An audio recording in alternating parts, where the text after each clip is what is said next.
We're going to discuss one of the most interesting topics in cosmetic and aesthetic dermatology, which is the microneedling radiofrequency.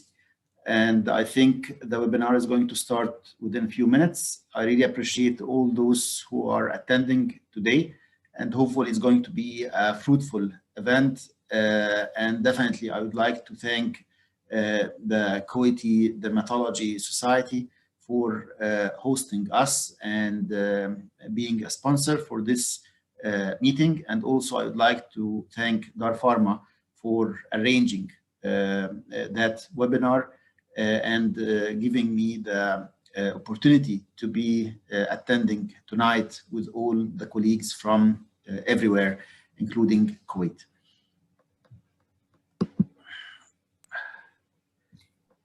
Hi all, thank you again for attending this webinar and thanks for this huge number for attendances. Again, continuing to what Dr. Ashraf said, we are thanking all doctors, all medical team who's attending this webinar. On behalf of Dar Pharma, we are thanking the Kuwait Society of Dermatology, and we hope that you will enjoy this webinar and as usual get the most updated and beneficial information from Professor Ashraf Badawi. In the beginning, I just would like to introduce Dr. Ashraf Badawi to all attendances. Maybe some of them not too much aware about his professionality, certificates and positioning. Dr. Ashraf is the president of European Society of Cosmetics and Aesthetic Dermatology, vice president of European Society of Laser and Energy-Based Devices, co-chair of the Laser Task Force at the European Academy Dermatology and Venezuela. First of all, we will go through the webinar schedule, and we will do our best to go through all points, hopefully, inshallah. First of all, Dr. Ashraf will go through the skin layers, normal versus the damaged. Then he will go for the clinical cases and discussion. The following part would be illustration of microneedling treatments, moving to fractional RF, then microneedling with RF, then microneedling radiofrequency versus CO2 treatments, and ending with VIVACE, the device of microneedling, which we will reflect the webinar today on, and then when, why, and how. And last part of this webinar will be the questions and answers. Because the number is huge, as we said previously, I would ask all attendances please to cooperate with us, and in order to make this webinar comfortable for you all and to make it successful and to allow you to get the most part of the presentation details, I would ask you all to keep mute and to close your cameras, just to keep the to save the pressure, because we have a pressure on the signal here. Thank you all again for your attendance, and Dr. Ashraf, if you're ready, please start. Thank you very much, Dr. Muhammad. And as mentioned before, it's a great pleasure to be with the colleagues. We have been away from seeing each other due to the COVID-19. Hopefully this is going to be over soon with the era of the vaccination, and hopefully next time we are going to be face-to-face in one of the events all over the world. So before discussing and going into the technology directly, I always like to think of the pathogenesis. We need to understand well the problem we need to fix. If we don't understand well the problem we are dealing with, we are not going to get the best tool in order to deal with the problem, or at least we are not able to utilize the tool properly in order to overcome the problem we have. So in order to understand the problem, it's important to go through the skin layers and what happens to the skin layers along with aging process and in different pathologies in order to understand how a certain technology is going to work or improve the skin. So it's important to know before we go to the pathology, the characteristics of the healthy skin. So for the skin, in order to be healthy, it has to be smooth. And this smoothness of the skin requires normal keratinization. If we start to have hyperkeratosis, we are losing the smoothness of the skin. One of the most important features people are trying to keep or get back if they lost it. So normal keratinization is a key in order to have smooth skin. And this is something which is disturbed very early in life with the photoaging and photo damage. Then the healthy skin is firm, and this requires abundant, normal functioning collagen and elastin. So when we start to lose collagen and elastin, we lose the firmness of the skin. And when we lose the firmness of the skin, we start to have laxity, we start to have wrinkles, and we start to have larger pores. So the normal functioning collagen and elastin, it is really very important. It's very important to remember that we start to lose collagen and elastin very early in life. Starting from the age of 20, we lose 1 to 2% of our body collagen every year, annually. And moreover, the areas which are exposed to the light, and I insist on saying light, not only sun, even daylight lamps are emitting ultraviolet, is accelerating the degeneration of the collagen and elastin. And that's why the quality of the skin in the sun exposed and light exposed areas in our body is less than the quality of the skin in the hidden areas and protected areas.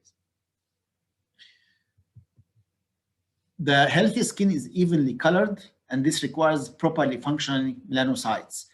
If we start to have hyperpigmentation or hypopigmentation, this does not show healthy skin. And this is one of the most important motives for people to seek treatment and advice of dermatologists when we start to have disturbance in the skin pigmentation. The healthy skin is properly hydrated, and this requires intact barrier function. When we start to have disturbed barrier function, there is increased and accelerated transepidermal water loss, which is leading to skin dehydration. Skin dehydration is associated with loss of skin elasticity, and we start again to see rough skin, not smooth. We start to see large pores. We start to see wrinkles because of the loss of skin elasticity. So as a matter of fact, the proper hydration of the skin is very much linked to the normal keratinization. Those are going hand in hand with each other. So it is really very important to remember whenever we are having a problem, a patient complaining of a problem beyond the surface of the skin, that restoration of the epidermal barrier function is very important in order to have smooth and well-hydrated skin. The healthy skin is free of medical diseases, and that's why when we have eczema, atopy, psoriasis, vitiligo, then we need to treat the skin in order to restore the healthy appearance of the skin as much as we can. And finally, the healthy skin is free of environmentally induced deterioration, a process which happens on daily basis. So as long as aging is a dynamic process, rejuvenation also has to be dynamic. And this is the answer of those who are asking you, if you are doing 3 sessions of laser for me, or if you are doing whatever procedure for me, how long is going to stay? We tell them how long it's going to stay, this procedure, but they have to understand that aging is a dynamic process. Every day we are exposed to the environmentally induced deterioration. So rejuvenation also has to be dynamic. We do certain procedures multiple times, and then we do maintenance in order to keep the skin in good shape for many years to come. So this is very important to remember. This is very important to evaluate whenever we are having a patient coming to complain of whatever problem it is. If we have a patient coming to complain of melasma, for example, the melasma, the problem is here in this area, the properly functioning melanocytes, it's not properly functioning. So we focus our efforts on improving the hyperpigmentation. This is what we all do. But we forget that besides improving the pigmentation, it is very important to evaluate the other elements of the skin. It's very important to make sure that the patient is having normal keratinization, the patient is having firm skin, the skin is properly hydrated, and we are doing something for the environmentally induced deterioration. This is how we do a holistic approach. It is not good to pinpoint the problem. It's very important to evaluate all the elements of the skin and work on it in order to improve the appearance and the function and the structure of the skin in general. That person or that patient who came to complain of melasma, we all know that we are not able to cure the melasma. Once melasma, always melasma.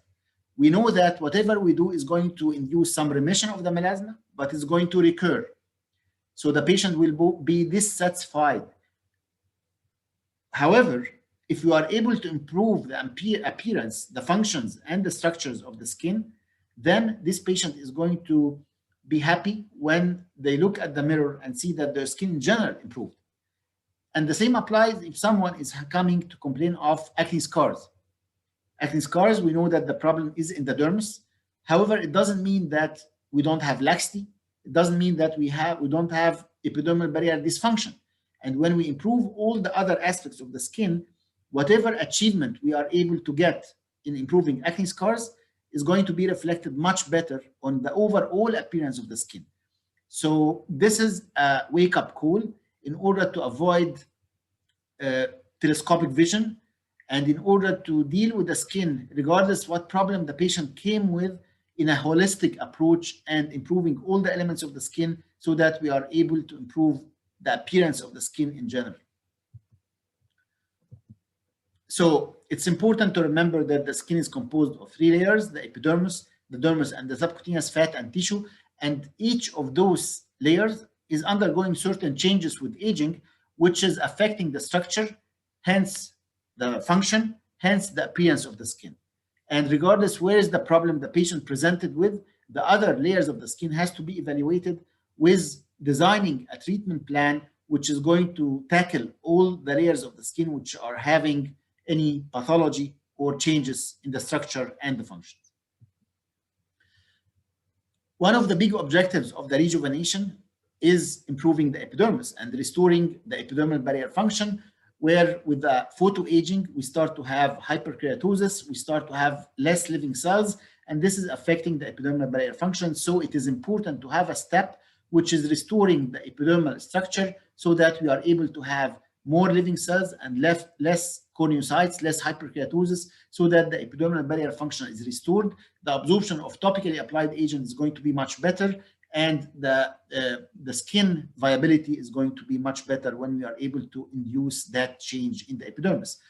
At the level of the dermis, it is important to remember that we are getting elastosis, we are getting loss of collagen and elastin in the upper dermis. So we are going to have, as we can see in this histology, loss of collagen. So we need to do a procedure which is going to induce neocollagenesis, rebuild the collagen in the upper dermis. This is how we are rejuvenating the dermis. And finally, if there is a degree of skin laxity, then we need to have something to tighten the skin. When we do that, then we worked on all the skin layers in order to rejuvenate the skin. If the patient is having skin laxity, which is not addressed, or the patient is not realizing, after doing a good job at the level of the dermis or the level of the epidermis, the patient will come to tell you, I'm happy with what you did. However, now I have laxity. I didn't have laxity before. So it is really very important to address all the problems the patient is having, design a treatment plan in order to tackle all the problems at all the layers of the skin so that we are doing an optimum job. Sometimes we are faced with challenging situations clinically. So we have this patient in front of us, dark skin, skin type 5. She's having some acne scars, active acne, and it is really challenging to work on those individuals because if we are using energy-based devices emitting heat, significant heat, we can end up by having hyperpigmentation. The same happens if you are trying to do chemical peel for them. So we have to be smart how to deal with such a patient without inducing side effects, improving the skin without risk. This is a big challenge. Another challenge I'm facing, and I'm sure many of my colleagues are facing, is the large pores. whatever we do, we are a little bit limited with the improvement. If we try to do fractional lasers, in many cases we are ablative fractional lasers. In many cases we are ending up with hyperpigmentation, or sometimes the patient is not very happy. And the reason of that is that in order to improve the pores, it is really very important to know that the pathology is not only in the dermis. Inducing neocollagenesis is not going to be the only thing which is going to improve the situation. We need to work on the epidermis to restore the epidermal barrier function, so the elasticity is going to improve, and hence the pores are going to shrink partially. Then doing something to stimulate the collagen, and microneedling might be one of the best tools to do that. In addition to that, if there is a degree of skin laxity, tightening the skin is going to help making the pores smaller. So it is really very important to work on all the layers of the skin to tackle a problem like the large pores. In many cases, like acne scars, deep wrinkles, stretch marks, dilated pores, we are going to see that the microneedling might be one of the most successful tools in order to tackle that. And when the microneedling is associated also with some radiofrequency, then we are getting the enough heat in order to shrink the collagen fibers, which is going to help us in getting the best outcome, as we are going to see. In general, the message here is that we need to approach what's called three-dimensional rejuvenation, where we are targeting the epidermis, the dermis, and the subdermis for tightening. And I don't want to dictate a particular type of treatment. This is something which is going to depend on the expertise and the tools and the machines you are having at your clinic. However, if we talk about the epidermis, what are the remedies? What are the tools we can utilize in order to improve the epidermis? This can be prescribing retinoids. It can be doing chemical peels, keeping in mind all the precautions and the preparations required for the skin before the chemical peels, and the care required after the chemical peel to prevent hyperpigmentation. The microdermabrasion with the different types and modes, and the modern types of microdermabrasion, like the mira peel, like the other similar procedures, which are improving the epidermal barrier function by mechanically removing the hyperkeratosis, stimulating the regeneration of the living cells. This is definitely improving the epidermal barrier function. Finally, you can do laser peel.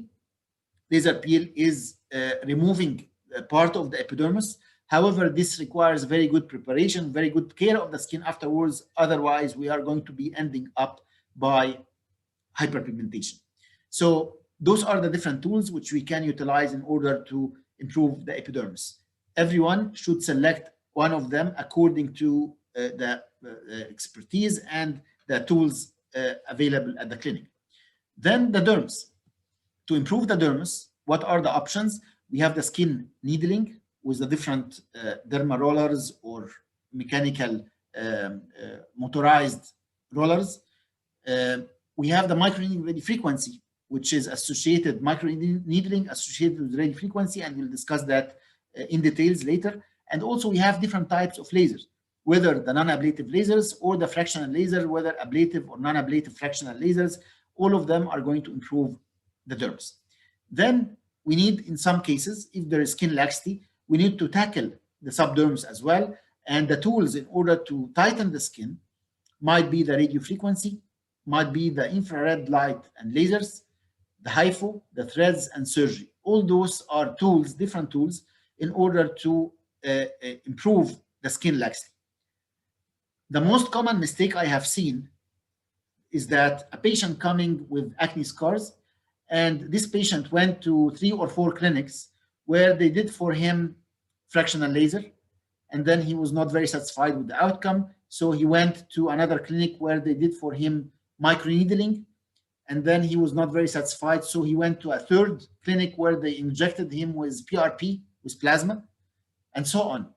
The mistake here is that everyone is tackling only the derms. No one started to work on the layers of the skin in order to have a holistic approach and treat and improve all the layers of the skin. So it's really very important to make sure that the treatment plan we are designing for any patient is targeting the different layers of the skin in order to restore the structure and the function of the skin. This is called rejuvenation. Rejuvenation means restoration of the structure and the function of the skin. And this is what we are supposed to do, not a temporary fix. When we are injecting fillers for someone, it is going to give us immediate improvement of the appearance. Now, the question is that improving the structure and the function of the skin? Maybe yes, maybe not.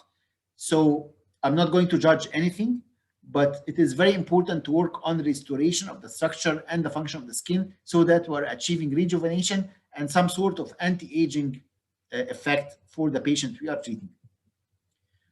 So as today we are talking about the collagen induction therapy and the microneedling radiofrequency. So the collagen induction therapy by microneedling radiofrequency is one of the most recent and advanced treatments, and I think this might be the most successful addition to the armamentarium we have in the field of cosmetic and aesthetic dermatology. So this concept is comprising two different concepts, the needling and the fractional radiofrequency. Those are two different concepts we are combining together in order to come up with improvement of the skin in a very safe and unique way. So the concept of needling started with the derma rollers, which is a disposable device. And I insist on mentioning that it is disposable. This is a tool or a device which should never be utilized more than once, even if it is for the same patient. I insist on that. So this roller used to be used over the skin after applying the numbing cream, and the reported improvement of acne scars and other conditions of the skin was including acne scars in young patients and older patients, and improving of the static wrinkles was outstanding. And in combination with topical mesotherapy, it was utilized in order to increase and enhance the transcutaneous delivery of those vitamins, and very significant improvement of the skin was achieved. This is a procedure which is associated with no or minimal downtime, so we can see the skin 5 hours after the procedure where it is almost recovered. So it is considered very safe, and it can work on all skin types without any problem. So we can see that we apply numbing cream, we remove the numbing cream and start to roll this derma roller on the skin in different directions. We're going to see some pinpoint bleeding. However, just after the procedure, the bleeding is stopped. There might be some erythema for a couple of hours, and that's it. We can see that even the acne scars in darker skin types can be treated, especially in young people where heating is not very much required. But we can see the improvement in the texture of the skin, which is achieved in few sessions. After the derma rollers, we got the motorized rollers, which is mechanically working on the skin. The motor is vibrating or oscillating those needles into the skin. So it's a quick procedure. There are some claims that the pain might be a little bit less. However, there is no heat generated. And when we don't have heat generated, then the potential risk of post-inflammatory hyperpigmentation is nil, because we know that PIH is happening due to the heat. So when we are doing mechanical needling of the skin, there is no risk of this kind of needling procedure. Now, in 2006, there was a very interesting article published in Nature magazine, one of the very important journals. And this was talking about electrical signal control, the healing of the skin. And the principle of this article, or the conclusion, what they found, is that inside our cells, there is a negative electrical potential of minus 50 to minus 70 millivolts. And this is in the resting potential. Without any trauma to the skin, this is the case. Inside our skin, there is a negative electrical potential ranging between minus 50 to minus 70 millivolts. When we get injury or a wound, this is going to stimulate a healing process, healing mechanism. And in this study, they found that this negative electrical potential will jump up from minus 50 millivolts up to minus 100 millivolts. And this was one of the most important reasons for the healing and stimulation of the healing process, the increase in the negative electrical potential. Now, it was found that when steel needles are inserted into the skin, because they have their own electrical potential, this negative electrical potential inside our cells is increasing not only to minus 100 millivolt, but to minus 150 millivolts. And it was found that this increase in the negative electrical potential is associated with significant increase in the regeneration process of the cells. And that's why when we do needling of the skin, the regeneration is stimulated significantly. Is this the only mechanism of action of the needling? No. It was found that when we insert multiple needles into the skin, there will be a mild inflammatory reaction stimulated. And we know that one of the most important acute inflammatory cells is the fibroblasts.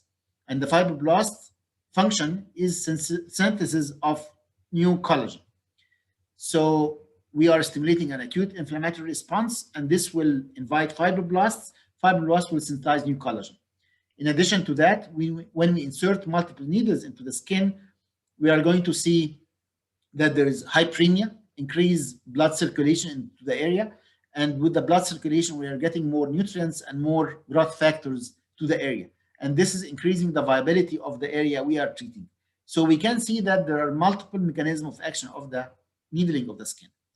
As a summary, we increase the negative cell potential, and this is associated with more stimulation of regeneration, increase the local blood circulation, and this is going to bring more nutrients and growth factors, stimulate mild inflammatory action, and this will invite fibroblasts to synthesize new collagen.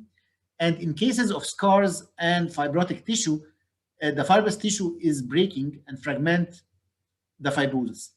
Why? Because with the inflammatory reaction, we get an enzyme called collagenase, and this collagenase is going to eat up the fibrous tissue and the fibrosis, so fibrosis will diminish in the area of the scar. And that's why we can use this for scars. And also, it was found that the absorption of topical agents is going to increase, and this was proven in a thesis introduced in the University of Marburg in Germany, where they applied some liposomes on the skin, and they measured the penetration, and they found that maximum can penetrate is 0.3%. They did microneedling on the skin, and they applied the same liposomes, and they found that after the needling, 200 times more substance was delivered to the skin.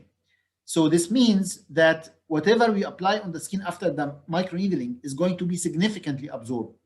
This is something which can be very useful if we are applying the right agents, but also it can be very harmful if we didn't choose what we apply on the skin after the microneedling, because if it is something irritating, the irritation is going to be multifold.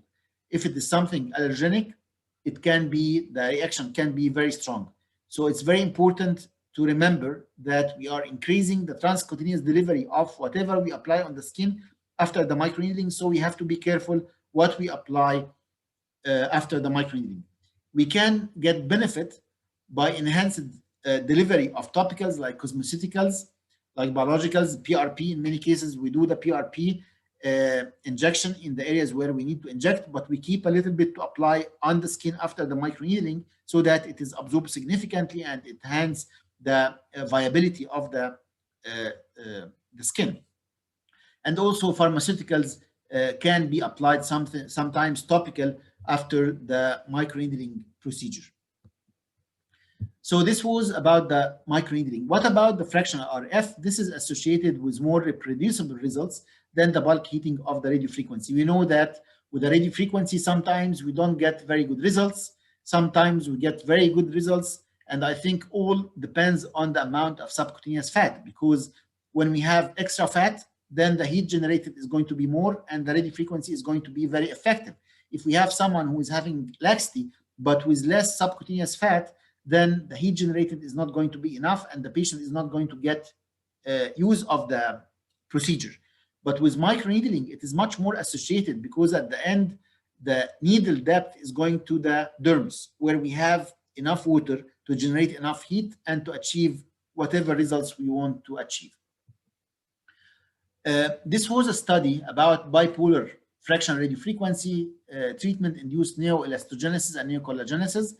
And actually, this study was studying the genes involved in dermal remodeling I will discuss the fibrillin, the tropoelastin, the procollagen 1 and procollagen 3. And we can see that the mean value was very low in the control.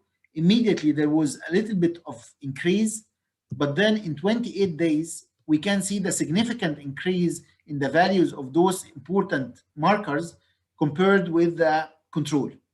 So when we are having those elements in the skin increasing, the fibrillin, the tropoelastin, procollagen 1 and procollagen 3, this is a long-term improvement of the skin structure. It is not a temporary edema or erythema, which is going to go away within a few days or a few weeks. No, this is something which is going to improve significantly. So this is showing in the same study the procollagen before and after. Before 4 weeks after the final treatment, and we can see the significant increase in the procollagen 1, and this is in the fibrillin 1, and also this is the baseline, and this is 4 weeks after the final treatment, and this is another patient, and we can see the increase in the number, in the amount. And this was another study showing the histology after the fractional radiofrequency treatment, and we can see that the elastin, the collagen, increased significantly compared baseline with the 4 weeks after treatment. We can see much more collagen in that patient, and the same applies for the elastic fiber, where we can see the comparison of 4 weeks after the final treatment with the baseline, where we can see significantly more elastic fiber in the skin. And this was another study which was talking about human fibroblast-derived multiple peptide factors and the use of energy-delivered devices in Asian patients. And we can see that they found that the microneedling frequency was associated with very significant production of human fibroblast-derived MPFs during the wound repair. And this was happening in a very safe way because the heat generated with the microneedling frequency is very controlled and it's not associated with any type of side effects. Now, when we are talking about Asian patients, I just would like to remind everyone that Asian skin is very much prone for hyperpigmentation. So we are very sensitive when we are dealing with Asian patients because we don't want to improve a problem and then get post-inflammatory hyperpigmentation. So that's why it is really very important to make sure that we are using a tool which is safe and effective at the same time.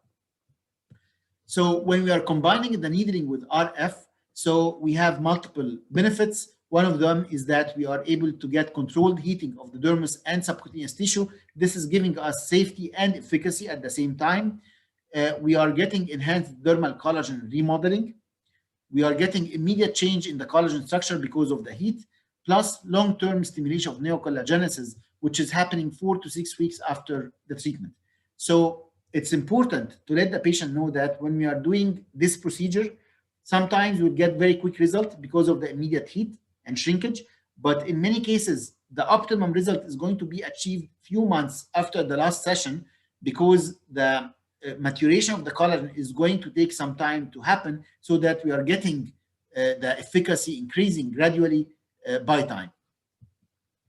So today we are talking about this device, which is called VIVACE, and VIVACE is a microneedling radiofrequency device, which is very unique. And I can say that again and again, I have utilized most of the micro needling radiofrequency devices, and now this is the one I'm using mostly, and I'm very happy with the outcome of this. Now, with a fractional radiofrequency, we can have non-invasive radiofrequency, but we have the radiofrequency microneedling. The non-invasive radiofrequency is definitely more appealing because people hate needles and hate pain.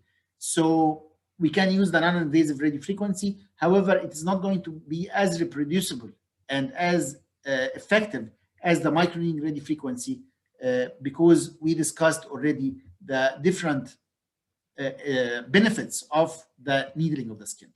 One of the most important points which we need to discuss today is the difference between insulated and non-insulated needles. There are companies which are producing non-insulated needles and others which are producing insulated needles. So what is the difference? The difference is that the non-insulated needle the needle is emitting the radio frequency all through the shaft, which is inserted into the skin. So this is going to target all the layers of the skin according to the depth of the needle we are using. So it can target both the epidermis and the dermis. The RF area in this case is going to be much wider than with the insulated needle. The insulated needle is not emitting radio frequency except at the tip of the needle. So all the length of the needle is not going to have radio frequency, just the tip is going to emit the radio frequency. And that's why the RF area is narrow. The effect of the non-insulated needle is just going to be like the radio frequency with the laser, whereas the insulated needle is going to have an effect which is very similar to the RF and HIFU. So this is the difference between the two types of needles, insulated versus non-insulated. Now, the companies which were producing insulated needles were claiming that this is safer because the epidermis is not affected, so we are not going to have any epidermal injury, and this is going to be safer. The non-insulated needle guys were saying it doesn't make a big difference because the heat generation is going to be very much dependent on the water content, and the water content of the epidermis is 7 times less than the water content of the dermis. So the heat generated at the level of the epidermis is much less, significantly less, and that's why even if we are using non-insulated needle, we are not supposed to have any epidermal injury because the heat generated at the level of the dermis is significantly less, so we don't have injury at the level of the epidermis. Now, once again, when we are using the insulated needle, then there is no effect at the epidermal level. The effect is mainly at the tip of the needle. According to the depth of the needle we selected, the length, then we are going to have the impact of the skin, and this is used mainly for lifting effect. On the other hand, for the non-insulated needle, all the thickness of the skin is being affected with the radio frequency, and we are going to have more distribution of the radio frequency, and this is used for collagen stimulation, improvement of the surface of the skin, along with the radio frequency emission and tightening of the skin. But the lifting effect is going to be more achieved with the insulated needles.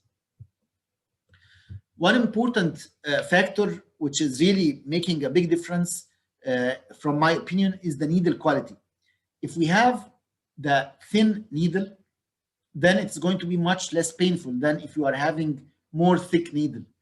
The thicker needles are going to be associated with more pain than the thinner needle. However, with the thinner needle, if it is not of good quality, we are going to have this effect. It's going to be bent with the multiple insertion into the skin, and this is not good. So it is really, really very important to have very good quality of needles, and that's why choosing the product you are working with is of utmost importance. Otherwise, you can induce some side effects in your patient's skin.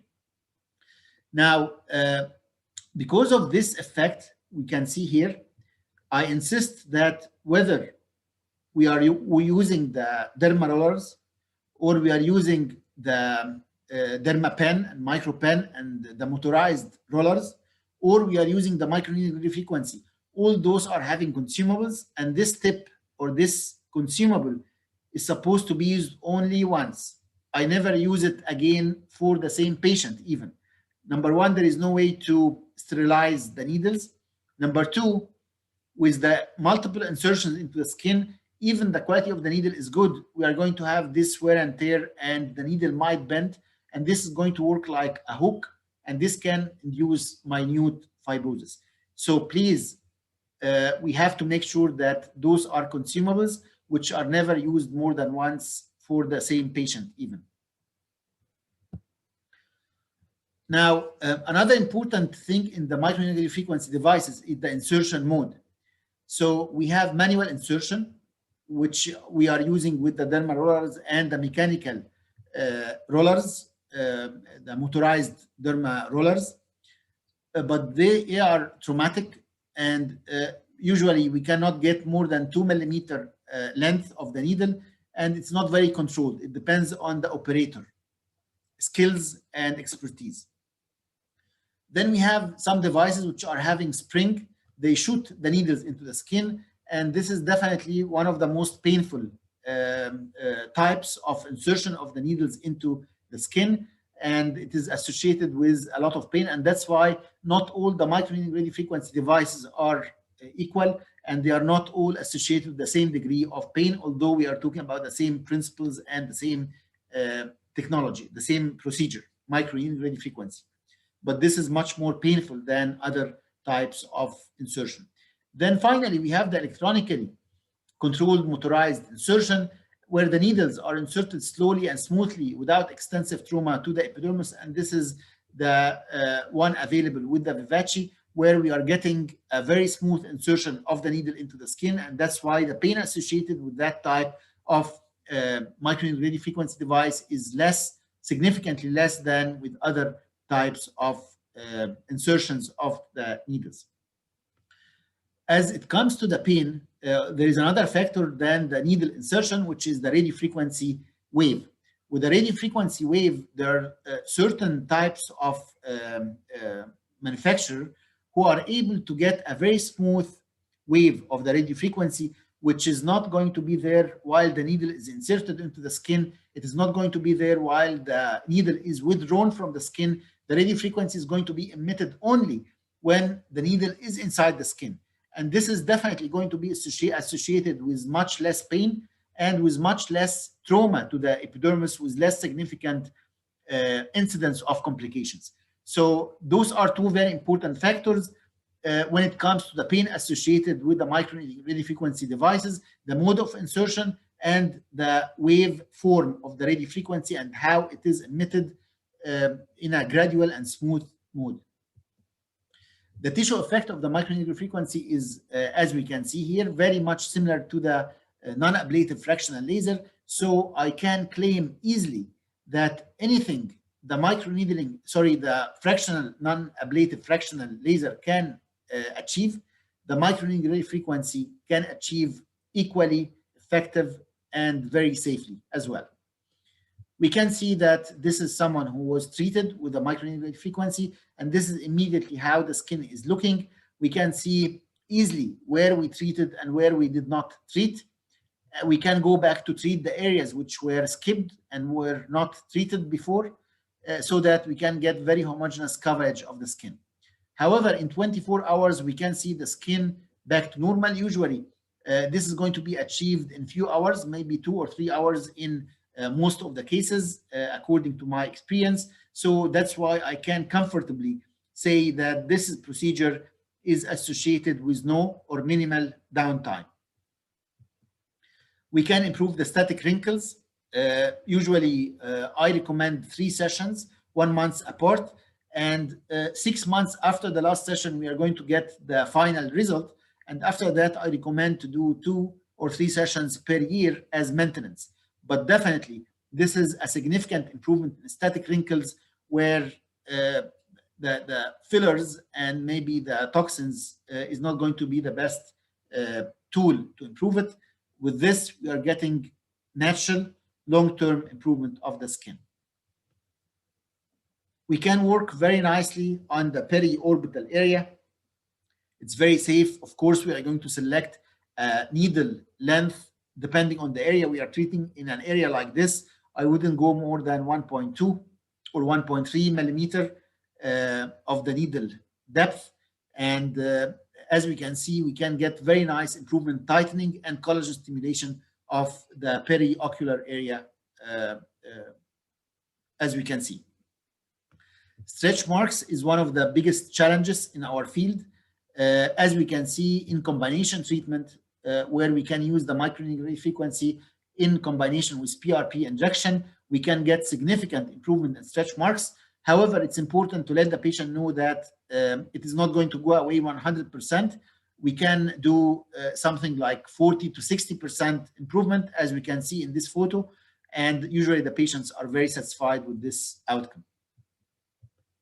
In 2013, I did publish this article in Prime journal, where I wrote an article about fractional radiofrequency with microneedling in treating acne and acne scars. It's an open access article. So if you want to Google it, you can have the full article if you are interested to read about that topic more. We can see that the acne can improve. So we are improving not only the acne scars, but also the active acne can improve with this technology, where we are able to induce some shrinkage in the sebaceous glands, plus the heat of the microneedling radiofrequency is going to also damage the bacteria existing in the area. So this is going to improve the mild to moderate acne, plus improving the acne scars as well. And this is another patient, and we can see the improvement just in a few sessions, where we can get very nice improvement of the skin. The pores are going to improve, the acne scars are going to improve, and also the active acne improves. One of the most significant improvement I have seen for the skin, the skin pores on the nose is achieved with the microneedling radiofrequency. I didn't see similar improvement by any other modality, whether laser or fractional laser or whatever. With the microneedling radiofrequency, you are getting the maximum improvement of the pores, especially on the nose. And this is, of course, a combination treatment where we did treatment of the epidermis with something like the Mirapil, and then we did also the microneedling radiofrequency, and we can see how much the skin improved in 3 sessions, 3 weeks apart. So I think with the combination treatment, we are getting the best outcome for a case like this. And this is another case where we did combination of inducing improvement of the epidermal barrier function, stimulating the collagen and tightening the skin. So with this, we are able to improve the skin significantly. Another case of improving the acne scars in dark skin, where we are able to achieve significant improvement of the skin with the microneedling radiofrequency, along with improving the epidermal barrier function. Tightening was not required in this patient because there is no skin laxity. The patient is young. We don't have a skin laxity problem. So microneedling radiofrequency, along with improving the epidermis, was enough to achieve similar result. And this was an interesting article about a split phase comparison of fractional microneedling radiofrequency device and fractional carbon dioxide. So half of the phase was treated with microneedling radiofrequency, and the other half was treated with fractional radiofrequency. What was the outcome of that? They were clinically equivalent. So both the microneedling radiofrequency and fractional CO2 were associated with moderate improvement in most patients, and the number of active acne lesions was significantly decreased in both sides. Now, when it comes to this study, they tried to do a second session, but the patients refused. They said, we don't want to do the CO2 again. We are okay to do the microneedling frequency. So the study ended with the 1 session only, and the microneedling frequency was the preferred method because it was associated with significantly less downtime. So now, if we have now a tool which is as effective as the fractional laser, but with much less downtime, definitely we are all going to go for it. So VIVACE, why, when, and how, why I'm choosing that over others. As we can see, the VIVACE is really very unique. It's associated with definitely less pain than other devices I have used. It is associated, or it has a very unique feature, which is the frequency. It has both 1 megahertz and 2 megahertz frequencies. So the 2 megahertz frequency is going to be associated with more superficial effects. So I can target the problems which are more superficially located.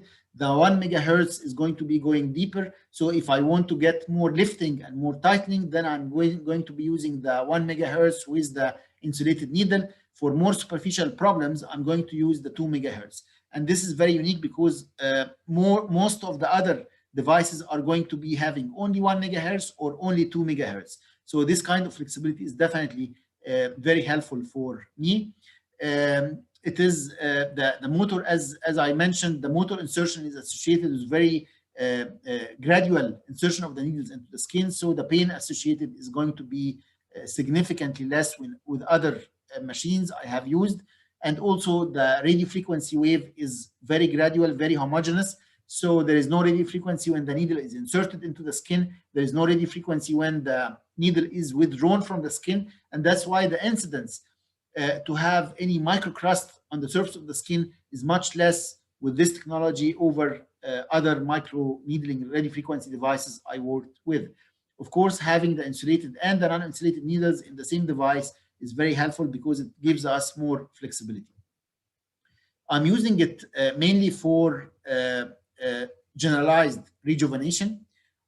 Also, I'm using it for in cases of large pores, acne scars. Sometimes when we have dyschromia and I need to get some collagen stimulation, plus also some of the transcutaneous absorption of bleaching agents because of the dyschromia, then I use the microneedling radiofrequency, and then I apply topically some mesotherapy cocktails in order to achieve what I need to achieve and improve the skin. I usually do 3 sessions, 3 to 4 weeks apart. Sometimes if we have scars, we can do on shorter intervals, but in most of the cases, I do 3 sessions, 3 weeks apart, and then we wait for 4 to 6 months, and then we do maintenance sessions, which we do 2 to 3 times per year. Every 4 to 6 months, we do 1 session more. Of course, it's important, as I mentioned before, to make sure that we are working on all the layers of the skin, improving the epidermis, stimulating the collagen with the VIVACE, and also tightening the skin with whatever tool we have in our hand. So with this, I end my presentation and I leave the conclusion for the pharma team, and then I'm going to be happy to answer any questions you might have.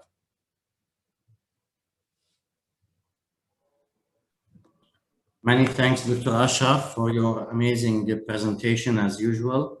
And many thanks for all audience for this. I would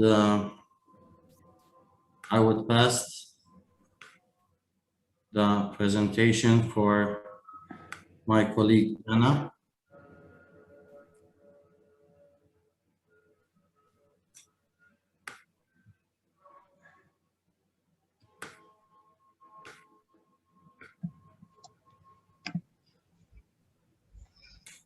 Yes, Anna. Good evening. Can you hear me well? Yes, we can hear you well. Good evening, everyone.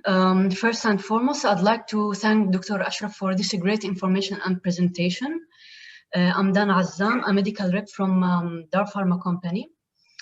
I would like to start with VIVACE, that VIVACE is considered as one of the most effective and favorable RF microneedling device all around the world, especially in US and Europe.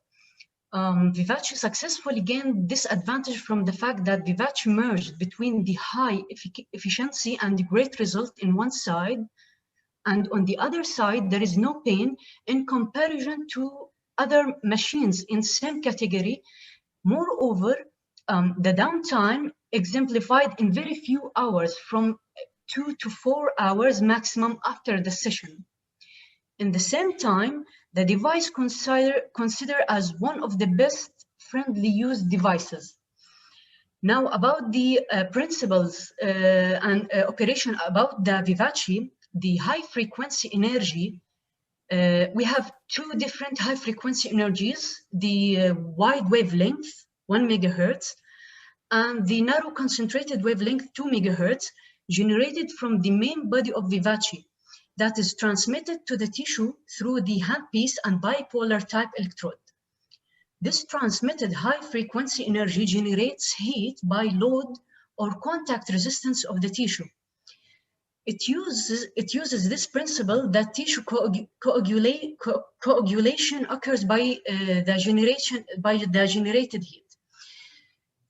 So as I mentioned, that we have 2 different high frequencies, 1 megahertz and 2 megahertz, We also have different LED lights in this needles.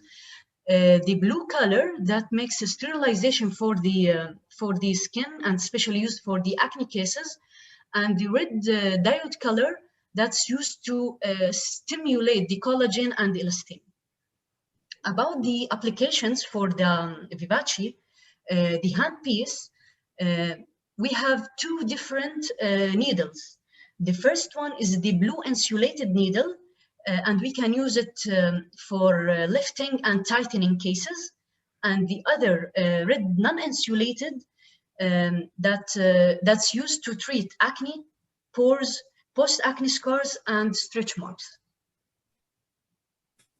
Thank you, Dana, so much. Thanks. Okay.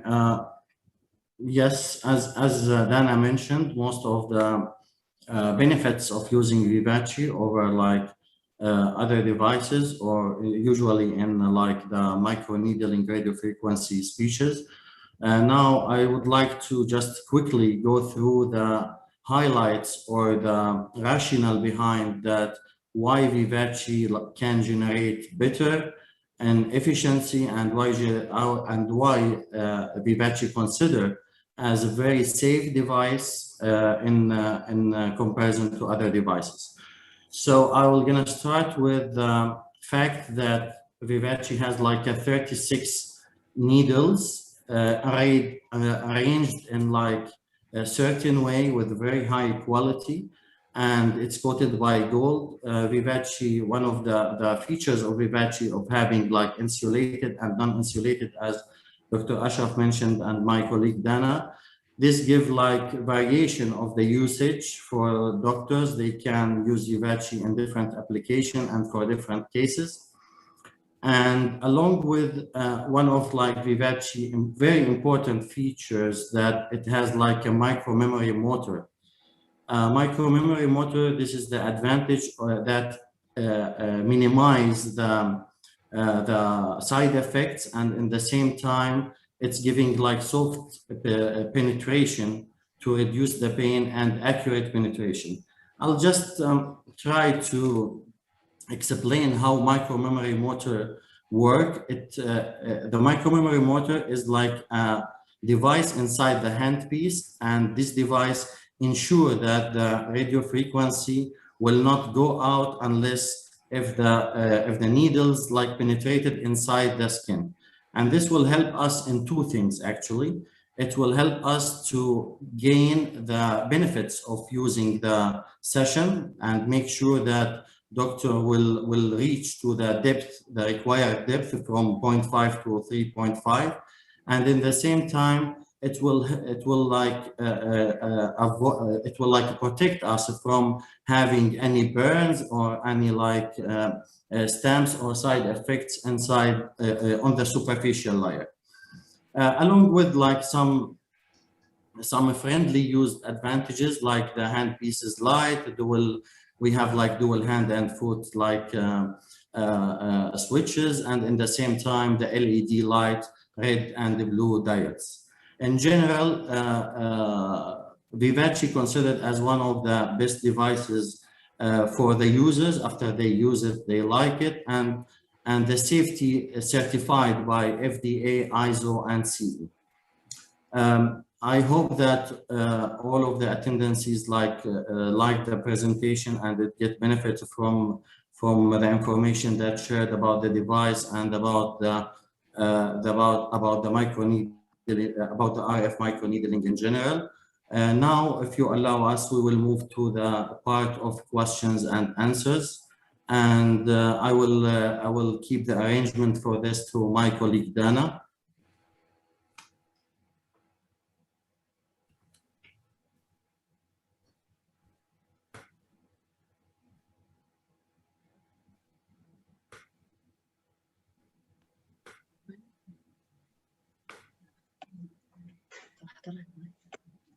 Yes, Dana, can you hear us? Can you hear me? Start the questions? Yes.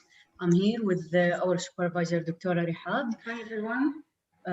Excuse me, Dr. Ashraf, there is some questions we have received. I'd like to start with the first question about the parameters that are used in each case. It's a very good question. There are a few parameters which we need to select from. Number one, the selection of the tip. Are we going to use insulated or non-insulated tip? And this is going to depend on what we want to achieve in the skin. If we want to achieve mainly lifting, then we are going to use the insulated tip, because with this we are having focused heat or radio frequency at the tip of the needle only. If we want to improve generally the skin, then we are going to use the non-insulated needle, because in this case the radio frequency is emitted along the whole shaft of the needle. So this is number one. Number two, we are going to be doing the depth of the needle. And the depth of the needle, we can select anything between 0.5 up to 3.5 millimeter. So it's going to depend on the thickness of the skin and how much we want to insert the needle into the skin. So this is going to be very much variable. Average, I use 1.5 to 2 millimeter in most of the cases. If there is fibrosis and a scar, then we can use a little bit more. If you are working on more delicate areas like the neck or the periocular area, then we can go only to 1.2, 1.3 millimeter. Then we have two more parameters, which are the intensity of the radio frequency and the duration of the RF. So the duration, usually I go around 300 milliseconds, and this controls the duration of the emission of the radio frequency. The more we have, then the more heat is generated. So we are going to have a wider radius for the heat and more effect, more tightening effect. The shorter, the less it is.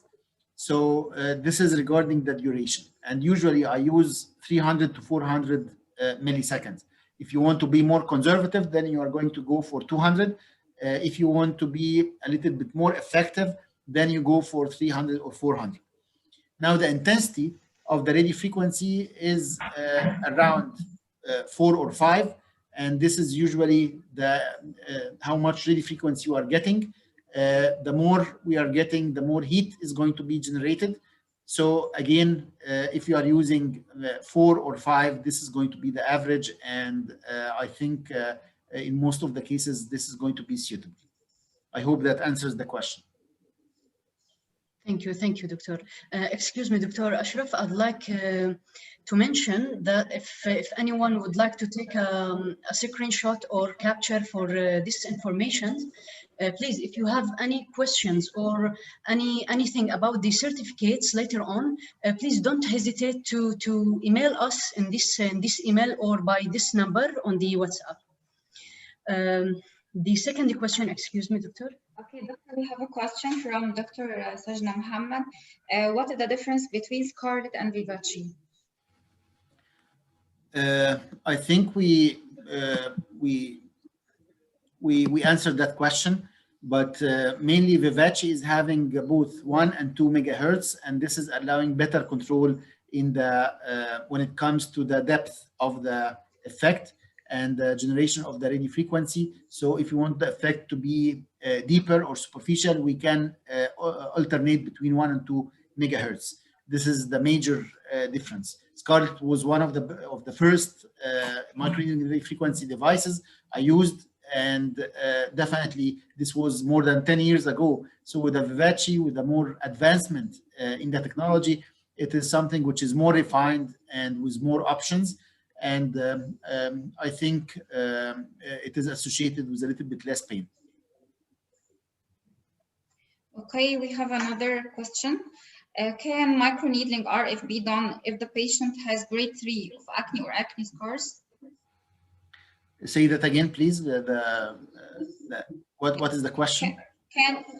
Okay, question by Dr. Mona. Can microneedling radiofrequency be done if patients have grade 3 of acne and acne scars?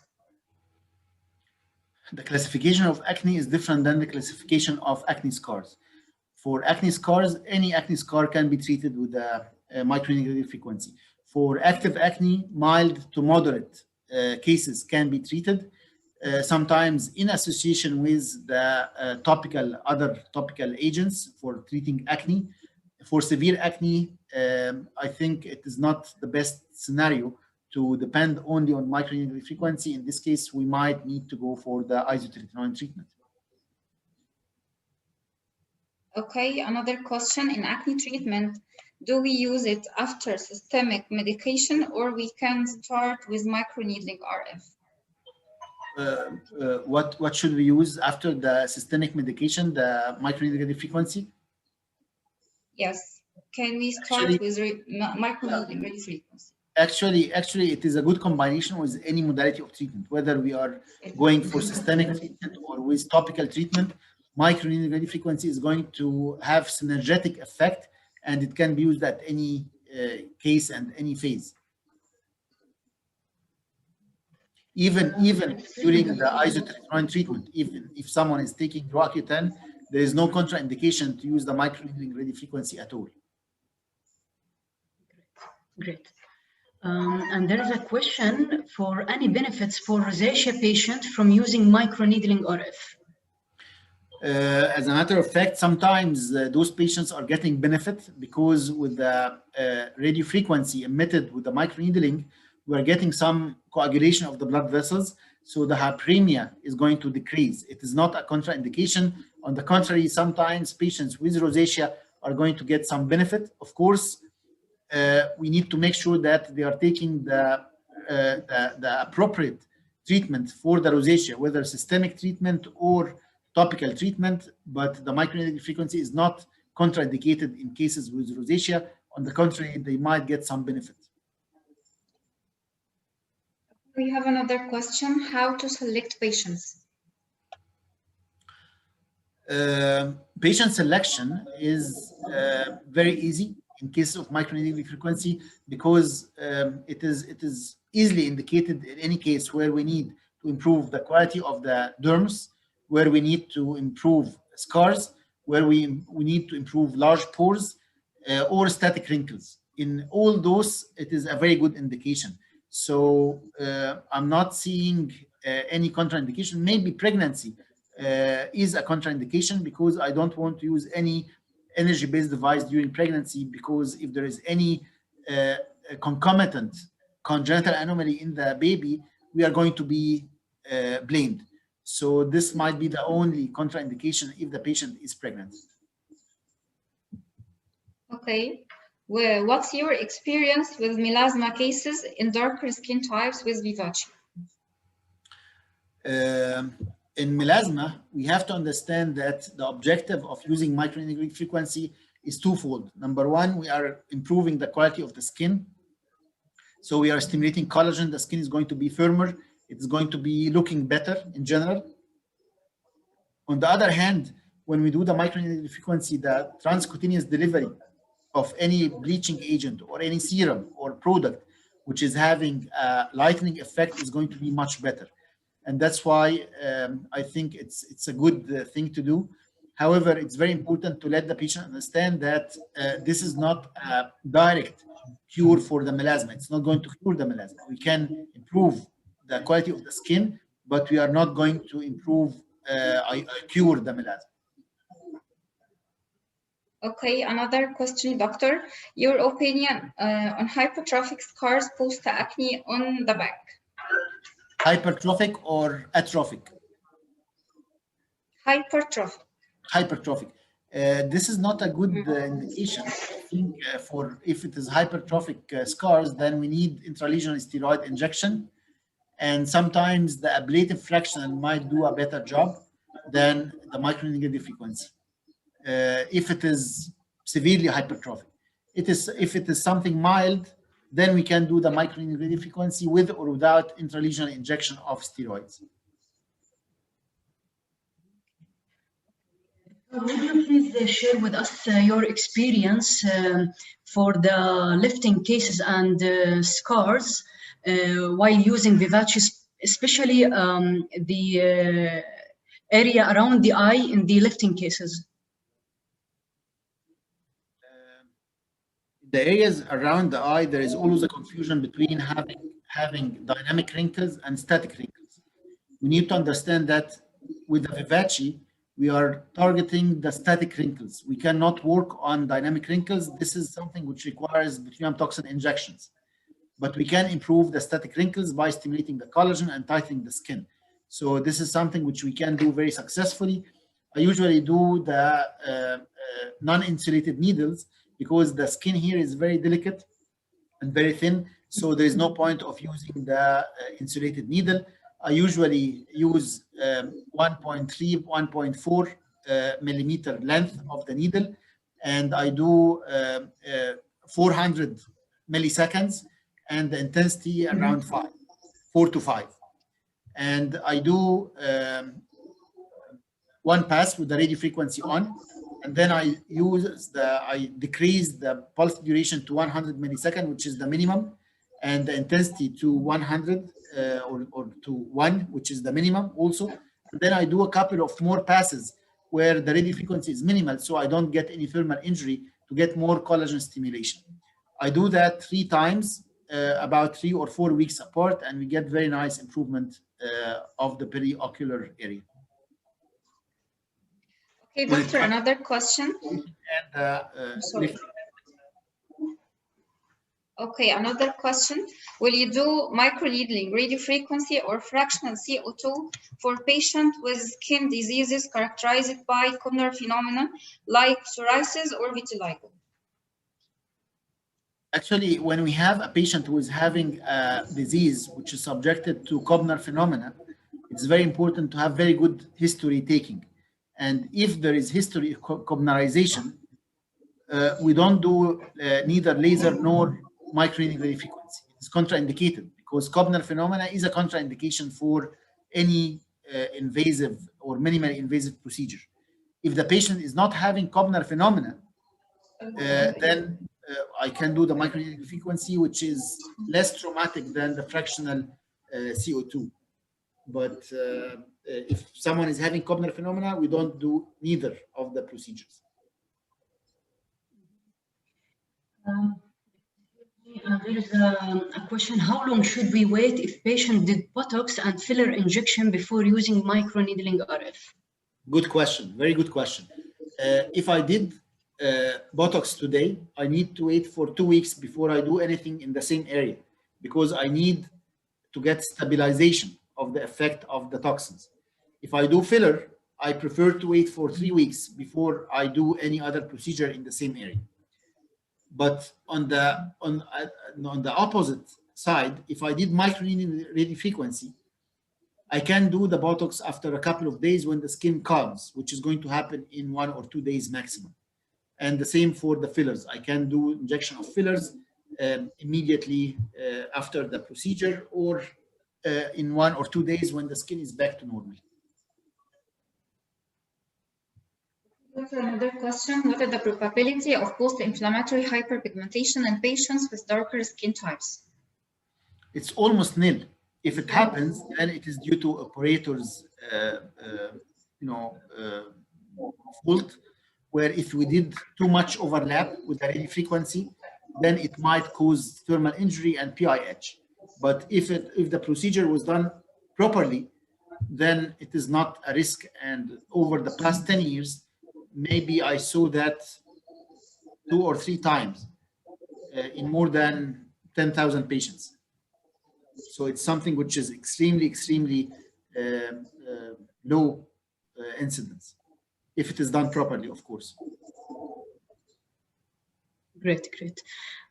Doctor, there is any specific pre-procedure and post-procedure regimen that you follow? Nothing is required, actually. The only thing is, as I mentioned in the lecture, I need to do whatever I can in order to work on healthy epidermis. So working on healthy epidermis will optimize the outcome and improve the outcome of the microneedling radiofrequency. The other thing is that we apply topical numbing cream before the procedure. Some patients can tolerate it without, but in most of the cases, I prefer to have a numbing cream half an hour before the procedure. After the procedure, we apply whatever we need to apply for the skin. If we have hyperpigmentation, then we are going to apply agents which are lightening or bleaching. If we have acne, then we are applying things for acne treatment and so on. So this is something which I have been using. Also, since we started to have the Jensen ampoules and products, we applied immediately after the procedure, and this has reduced significantly the downtime and the erythema which can happen after the procedure.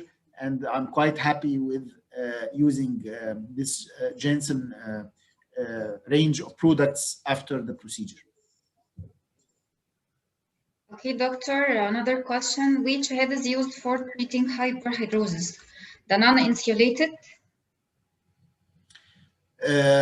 Very good question again. Actually, in this case, I prefer the non-insulated. However, what I do is that I do different passes at different levels. So I start with 3.5 millimeter. I do one pass on the axilla, and then I do another pass with 2.5, 3, and then 2.5. So in this case, we are able to target the sweat glands in different levels and different layers of the skin. Mm-hmm. Doctor, what about that how can we determine the overlap during treatment sessions regarding to the layers and target for the session? I didn't understand that question well, but I think it is regarding the overlap. It will depend on the experience of the operator. But the good thing about this procedure is that we are able to see where we treated and where we didn't treat by the erythema, which is happening around the needles. So it is very easy to spot where we treated and where we didn't treat. At the end of the session, we go and cover the areas which were skipped during the session. And by this, we are covering the skin very evenly and homogeneously. Okay, doctor, excuse me. There is a question regarding to VIVACE versus HIFU. What are the difference for lifting? Another good question. HIFU is depending on high intensity focused ultrasound, and it is helping in lifting skin. The problem with the HIFU is that the heat generated is about 73 degrees Celsius, and this is associated with photocoagulation, and this is going to be transferred into fibrosis at the end.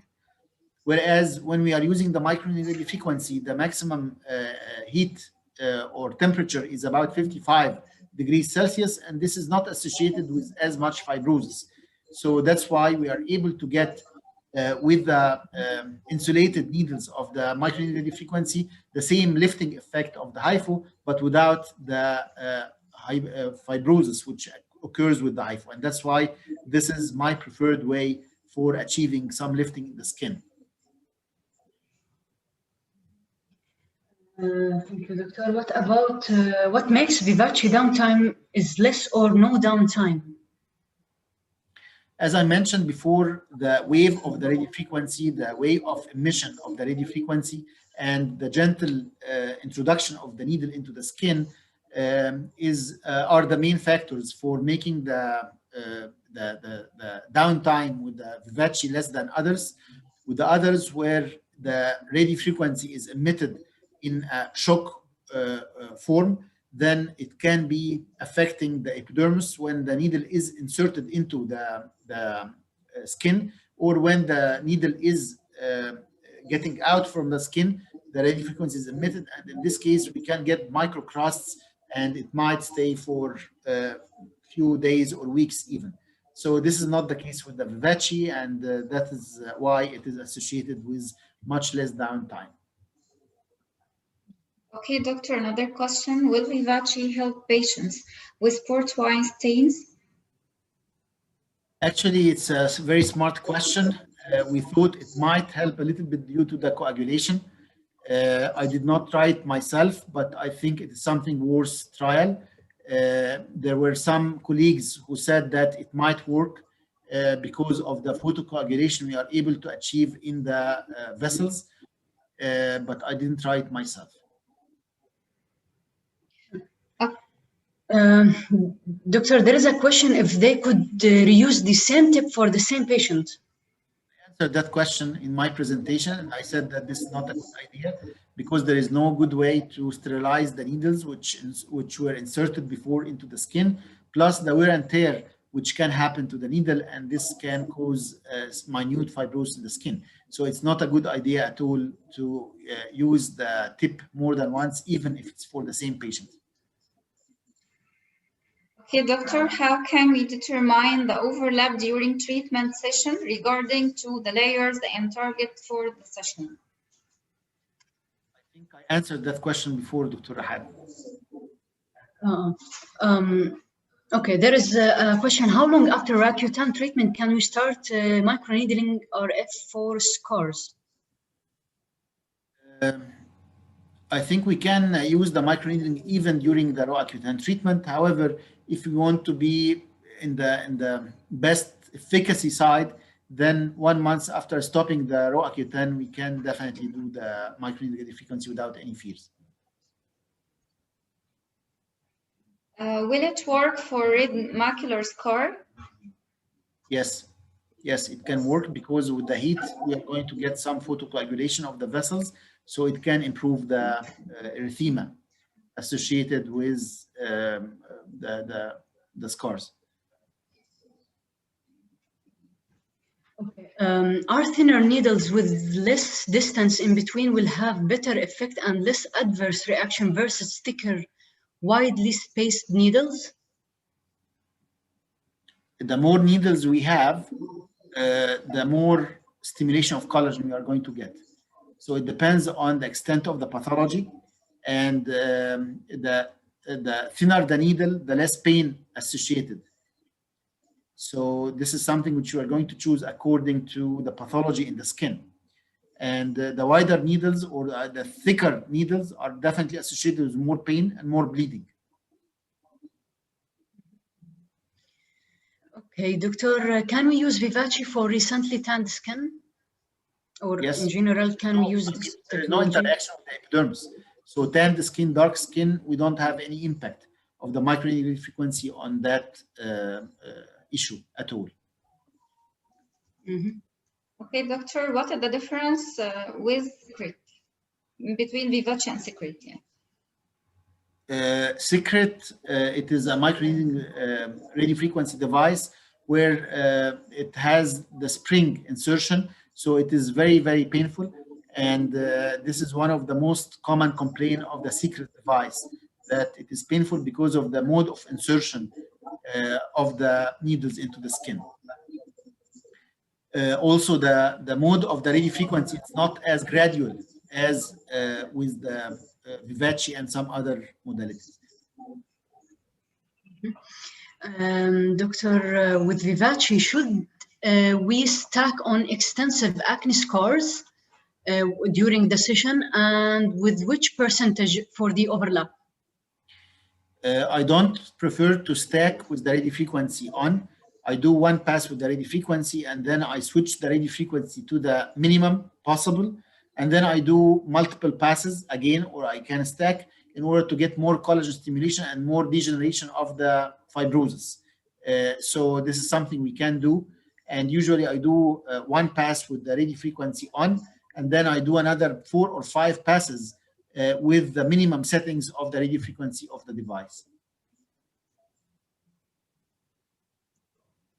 I have a direct question which came from Dr. Ahmed Shadi, which is asking about the causes of microcrust and how can we prevent it. There are multiple things. The device is having a role. So the homogeneous generation of the RF is a very important key, because the radiofrequency is not going to be emitted while the needle is inserted into the skin, nor when it is withdrawn from the skin. But another 2 important things to prevent the microcrust is, number 1, make sure that the skin is very dried. It's dry. There are no remnants of the anesthetic cream on the skin, because if this is the case, the needles, the radiofrequency is causing a spark, and this can cause microcrusts. The other thing is that the insertion of the needle, you have to make sure that you are not inserting, you are not putting or removing the tip from the surface of the skin, except when the needle is withdrawn. So if you are withdrawing or moving the handpiece from one spot on the skin to another spot on the skin while the needle is outside the tip, you are going to cause microcrusts. So it's really very important to make sure that the needle is completely withdrawn into the handpiece before you move your handpiece from one spot to another. Because many people are rushing and moving the handpiece from one spot to another while the needle is still inside the skin. And this is definitely going to cause a microcrust. Okay, doctor, and there is a question from Ali. He's asking, can I adjust the depth of the insulated microneedle and use it in the epidermis layer? If we are inserting the needle into different depths, so we can set the machine on certain depth. And then after we finish the first pass, I do a different depth, for example, 3.5. And then I finish the pass, and then I set it at 3. And then I do another pass. And then I set it to 2.5. And I do a third pass. Then in this case, we are not causing a thermal injury, especially if we are doing the insulated needle. I'm just doing passes in different layers of the skin. So this is going to be helping if we are doing something like lifting of the skin. I hope that answers the question. Clear enough, yeah. Okay, doctor, setting for stretch marks. Setting for stretch marks, we need the non-insulated needles. We need about 400 milliseconds and intensity of 5. And then the optimum result is going to be achieved by both microneedling radiofrequency in association with PRP injection. This is going to be the best result. We need to do 3 sessions about 3 weeks apart. And there's a question, is it good to do at 3 different depths to get better results? Depends on what are we talking about. If you are talking about something like the hyperhidrosis, definitely yes. If you are talking about just rejuvenation and improving the wrinkles, I don't think it is required. So it depends on what is the indication.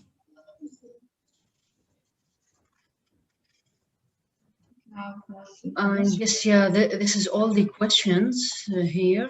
I don't think so there's any new questions. There is another question about pinpoint bleeding. How can we adjust VIVACE to keep pinpoint bleeding in all patients? Actually, we are going to get more pinpoint bleeding if you are minimizing the RF setting. So if I'm using a longer depth of a needle, like 2.5, and the radiofrequency is put on minimum, then we are going to get pinpoint bleeding. If I'm increasing the radiofrequency settings, the duration and the intensity, then there will be photocoagulation or thermal coagulation. And in this case, we are not going to get bleeding. So if you want to see blood, then minimize the RF intensity and duration, and then you are going to see the blood. Doctor, do you treat red or white stretch marks? Sorry? Do you treat red or white stretch marks? Both. We can treat both. Mm-hmm. And there is a question if we could use VIVACE on the body. Stretch marks is in the body. We can use it wherever. So depending on what indication, if we have scars wherever in the body, then we can use the VIVACE. If we have stretch marks, we can use the VIVACE. There is no contraindication for using the VIVACE in any area in the body.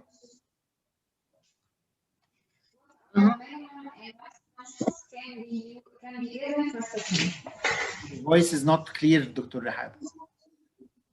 Okay, again, doctor, what are minimum and maximum shots can be given per session? Minimum is 1. Maximum, there is no maximum. I mean, it depends on the indication. If someone is having small, tiny scar, isolated scar, then we are going to do 1 or 2 passes, pulses. But there is no maximum. We don't have any maximum point. Okay, there is another question. I think we answered part of it before, but it's about the protocol of hyperhidrosis treatment, power level RF and LED and megahertz. So 1 megahertz, because we need deeper effect, is going to be insulated. I do 3 passes, 3.5, 3, and 2.5. So 1 pass with each. The intensity is 5, and the pulse duration is 400 to 500. So this is what I do. And which LED, doctor, red or blue? Red. Okay. And Dr. Farida asking about the minimum and maximum shots that can be given per session. I answered. Oh, okay.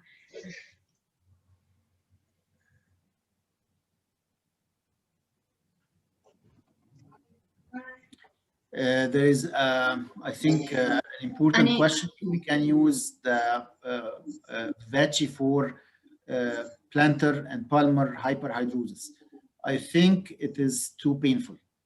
It's a too painful procedure. I don't think it's going to be that effective for the pain associated. So I think for this kind of hyperhidrosis, the iontophoresis devices for home use might be the best. I prefer it even over the Botox injection.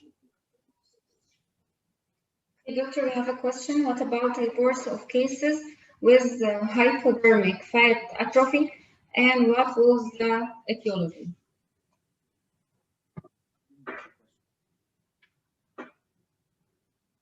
Okay, you hear me, doctor?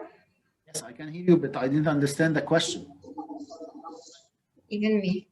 What about reports of cases with hypodermic fat atrophy, and what was the etiology?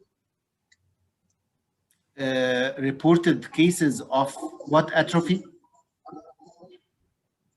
Hypodermic fat atrophy.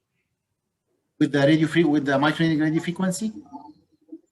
Yes. I didn't hear about anything like that. It can happen with the bulk radiofrequency if it was done for too long and high temperature. But with microneedling radiofrequency, I didn't read any reports about similar incidents. Okay, any contraindication for implants? For implants? Yes. There is a continue for the question, like dental implants or any electric implants.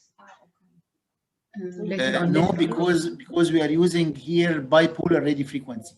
So the monopolar radiofrequency is a contraindication in cases of pacemaker, but not the bipolar radiofrequency. And if there is any dental implant, this is much deeper than the depth of the skin where we are inserting the microneedling radiofrequency needles into. So there is no contraindication in this case.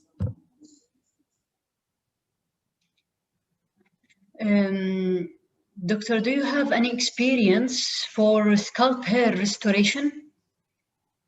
With the microneedling radiofrequency, I don't think this is a very good idea. We can do microneedling associated with plasma inject PRP, but I don't think that we need radiofrequency for that. At least this is my opinion. I didn't read anything about such a study, but I would say that microneedling is good. I don't think we need radiofrequency to stimulate the hair growth. Okay, and what about the depth of microneedling difference in males and females? There is any difference? It depends on the thickness of the skin. We might have a male who is having delicate and thin skin, and we might have a female who is having a coarse and thick skin. So this is the only determining factor for the depth of the needle, the thickness of the skin. And the depth we need to go for. So if I'm working on the periocular area in a patient, male patient or female patient, then I'm going to select the needle depth according to the how thin the skin is.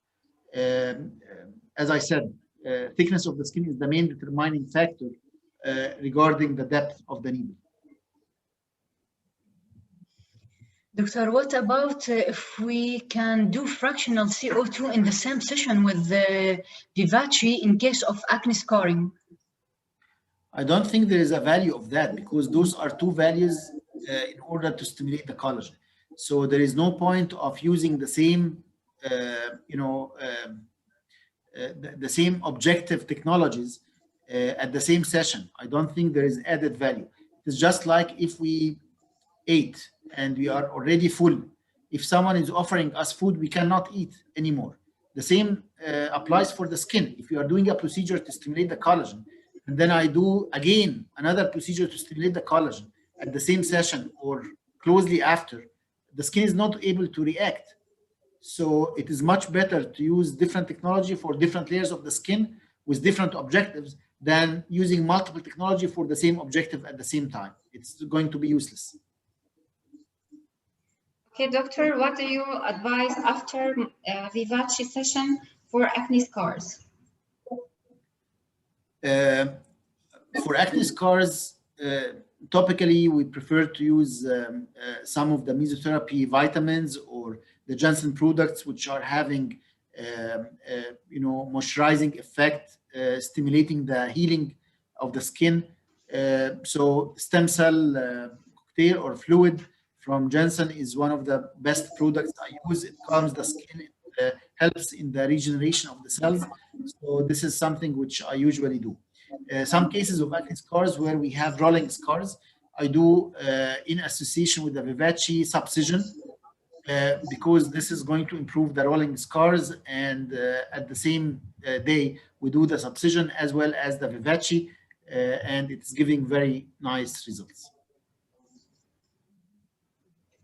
And doctor, can we use VIVACE for all skin types? Yes, of course.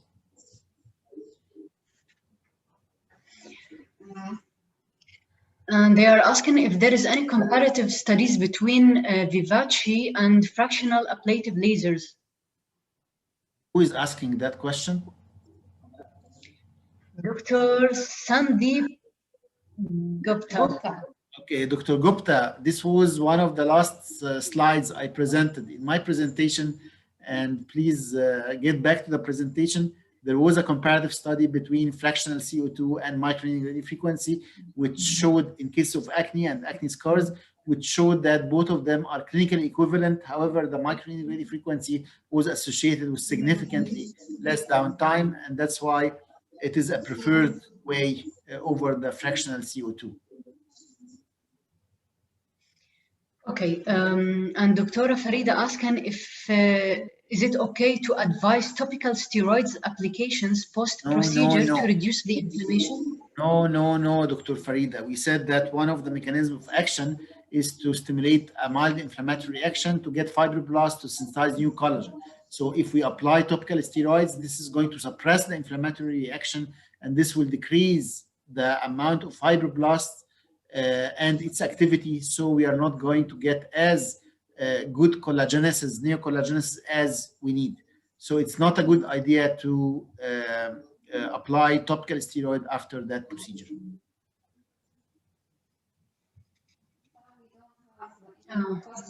It's a repeated question if we could use. Repeated the questions. There is a new message. We can use PRP. We can definitely use PRP along with the microneedling radiofrequency. It's going to be very good synergy, and I think it's a very good idea. We inject the PRP wherever we need to inject it. However, we keep a little bit in order to be applied topically after the microneedling radiofrequency. And yes, someone was asking if this is going to penetrate. Yes, with the microneedling radiofrequency, we are going to get the skin is open for about 90 minutes or more. So during this period, whatever we apply is going to be absorbed very nicely. The skin is going to be like a sponge, even the PRP. Okay, doctor, if a patient after peeling session wants to make session of VIVACE or microneedling RF, what are the time should separate the two sessions? I think if we are having an interval of 3 weeks in between the sessions, this would be ideal. Sometimes it can be prolonged a little bit, like 4 weeks. And sometimes in case of scars, we can do it over 2 weeks intervals. But the average is 3 to 4 weeks. Does that answer the question?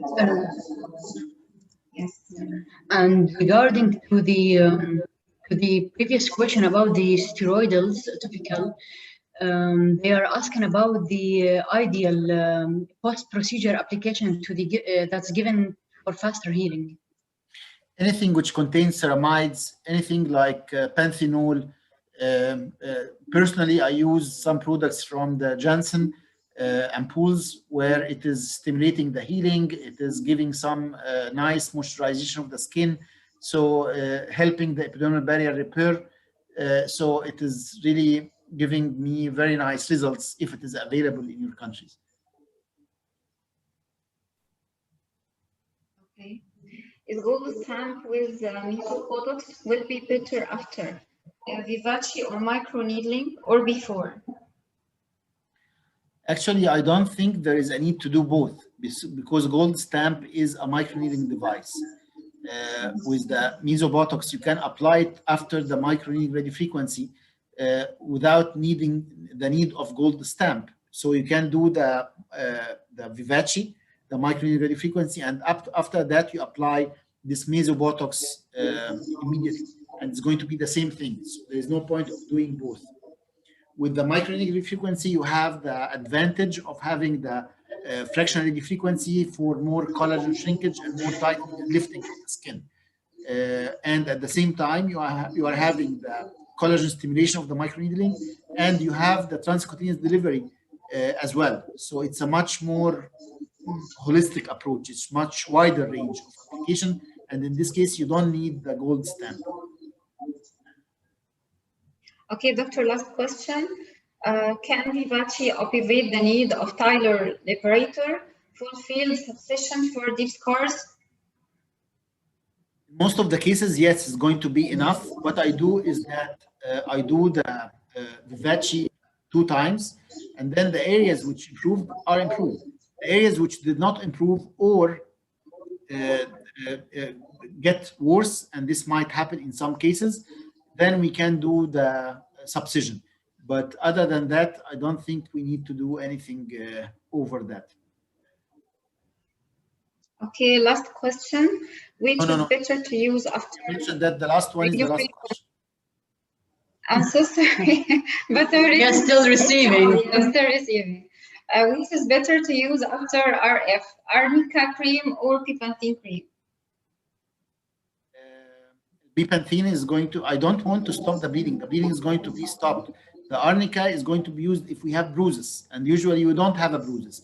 But if you are working around the eye and bruises occurs, then arnica is going to be indicated. The bleeding is going to stop immediately, and then panthenol is going to be a good alternative in order to stimulate the epidermal barrier repair. So arnica is not going to be used unless there is bruises, which is very rarely happening. Thank you, doctor. Now we have no more questions. Ahmed, which is about what is better for good result in deep acne scars, thermal coagulation or using low parameters to get pinpoint bleeding. I think thermal coagulation is very important. Pinpoint bleeding, I don't care very much about it, whether it happens or it doesn't happen. I don't think it makes a big difference. Thank you so much, Dr. Ashraf. As usual, very interested, and thank you for your rich and deep information. And it's like, I would like to thank Kuwait Association of Dermatology, represented by Dr. Abdul Wahab Al-Fawzan and Dr. Ayman Hassanin. And I would like to thank Dar Pharma team, Dr. Dana and Dr. Rehab. And last, I would like to thank all the attendances, and we wish that we can always arrange for such nice webinars to get like up-to-date information and valuable information from Professor Ashraf Badawi. Thank you very much, Dr. Mohammed. And also I would like to extend the thanks for the Kuwait Dermatology Association and for Dar Pharma for arranging this event. Hopefully it was useful. Hopefully all the colleagues are able to get some tips and tricks in order to implement in their practice and improve the outcome of their procedures and the service they provide for our dear patients. So thank you all for your attention. Thank you. Thanks all, and we would like to say see you. Thank you. Bye-bye. Bye-bye.